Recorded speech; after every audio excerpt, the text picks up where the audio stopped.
અને ફૂલ બ્રેકિંગ આપણે આપીશું જે વિડીયો વાયરલ થયો છે.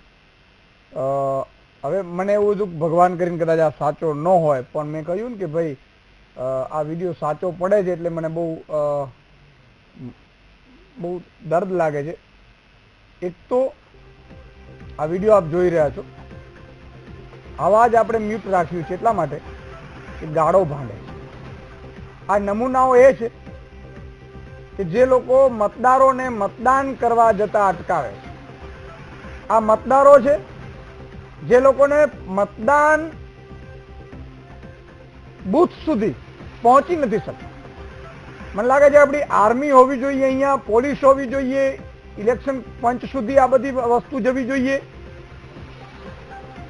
આખી ઘટના છે એ ચિંતાજનક ઉપજાવે એટલા માટે છે કે આ લોકોને કોઈએ દલાલ આપી હશે, દલાલી, અને જેના કારણે દલાલી માટે થઈને એ મતદાન અટકાવી રહ્યા છે. આ કેવી સ્થિતિ છે? જુનાગઢમાં મતદારોને મતદાન માટે રોકતા શખ્સો કેમેરામાં કેદ થયા છે. બિલખા રોડ પર હથિયારધારી શખ્સો બેફામ થયા છે. હથિયારના જોરે મતદારોને ધમકાવતા નજરે પડ્યા છે. શખ્સ મતદારોને મત આપવા જતા રોકી રહ્યા છે. શખ્સનો વિડીયો વાયરલ થતા પોલીસે કાર્યવાહી હાથ ધરી છે. ખબર નહીં ક્યારે પકડશે. પોલીસ પાસે પકડાયા છે કે નહીં હજી સુધી. સંવાદદાતાનો ફોનો જોડીશું. જુનાગઢમાં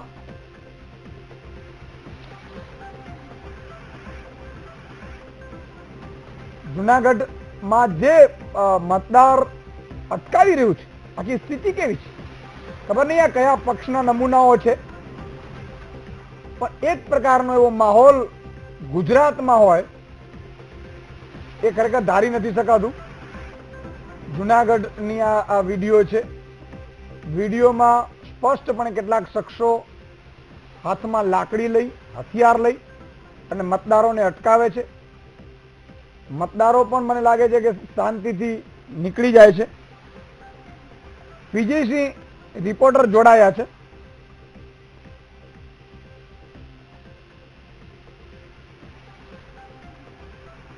સંવાદદાતા વિજયસિંહ સાથે